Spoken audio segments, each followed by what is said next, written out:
You know what you do as a doctor? You look at superstar players that are struggling, and then you Dr. DeRosa them because you know they're going to get hot as fire. Eventually, yeah. And you come out smelling like roses. So unlike a real doctor, you are selective in who you... I am completely selective Good to know. in who I use this information on. Okay, so Atlanta, thinking about them at the trade deadline, talking about Alex Anthopoulos, reworking the outfield last year. You look at them on paper, maybe Andrew Benintendi would have made a ton of sense for them, left-hander.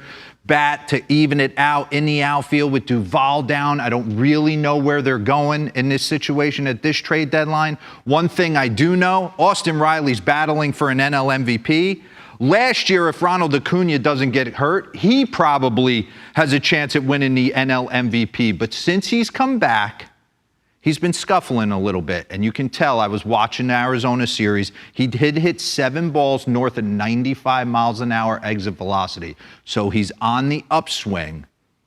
But sitting there talking to Brian McCann the other night, and we were talking about the home run derby, he was doing something in his setup that kind of led us both to believe that he was going to struggle, or that he was struggling, and he was losing his barrel a little bit. So I want to get in to Ronald Acuña, S-Rod, and J-Mac before we dive in to the video in 2021. Bring up the career splits right now, because he's been scuffling, and you can say it's the knee, and you can say he's lost his lower half. I blew my ACL out. He's 12 months removed now. He's almost a full year. 5 months, you're usually moving around pretty darn good. 7 months, you're back. And 12 months, you shouldn't even be thinking about it. So I don't want to use that as a Band-Aid for him anymore. He's ready to go. And if the Braves are going where they want to go as repeat champions, he's got to be great again for them. But you can see the batting average is down 2022, 259. The on base, obviously lower. But the hard contact's down. The slug's down, 392. So what made him so special his entire career? Let's get into the video. Because Ronald is one of the top 5 players in the game, okay? Does things and makes the game look super easy and has an interesting approach to the baseball, almost untamed, wild horse, bat speed through the zone. Look at this. Run that back for me. This is one of the best swings I've ever seen in my life. This is a backup slider from Miguel Castro, middle of the plate. Usually that ball's a grounder to short or gets pulled. What does he do? 2-iron to right center with fade on it. So run that back for me real quick to that side angle. I want you to focus on Ronald's bat angle, the top hand, and how he controls his barrel. Run this slow, please. He does not lose his barrel. He knows where that is at all times. You see a lot of guys that try and get almost this throwing of the frisbee, but you can't lose your barrel. And I'm going to get into it because I feel like that's what he's doing. You'll see Albert Pujols in his heyday start with his barrel like this, but he knows where his barrel is. His top hand is playing a part in this. We're not just going to let this fall down lazy and then bring it through the zone. And I think that's what's happening to Ronald a little bit. So run it. 24 homers in 82 games to start the year last year. Right center. That ball's out off the plate in a 2-2 count, and he is doing things no one else can do. Right? Getting the boys fired up. I take you back to 2019, the home run derby in Progressive Field. What are you trying to do in a home run derby?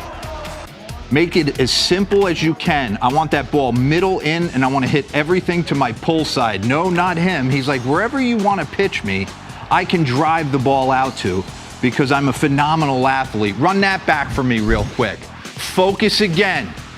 There's no cheat. I'm not coming off my backside, but the bat head is not laying down too quick. I'm not losing my barrel too quick. Run it. So what happens? A lot of time off, maybe being almost too good for his own good. The game has come super easy for him, and watch this. Run that back for me, because this is a perfect example. This is him getting loose in the 2022 home run derby. I want you to focus on his bat head and how lazy and how he starts to lose it just a little too quick. Run this for me. And you saw he kind of struggled. You see it there. Run it back one more time for me and I'll get out. Roflo, let me know if I'm getting heavy. Watch the top hand, how it's lazy. The bat head starts to almost lay down in the back of his hand, and he's a little late, and almost like a tennis player that's hitting a topspin. His point of contact is not boom and through the baseball. It's almost laid down here, and he's almost getting a little bit of topspin on his baseball now.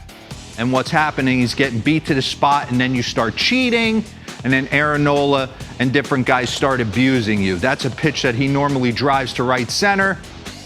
You can tell he starts to get in his dome a little bit. Shohei Ohtani, nasty pitch right there, and he's out in front trying to pull it. So what I see, take a look. You'll see 2021, 2022.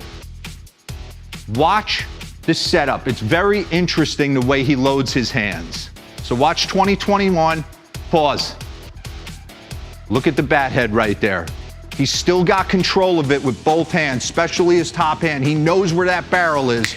Run this to be able to drive it down and through the zone. Pause. Oh, wow.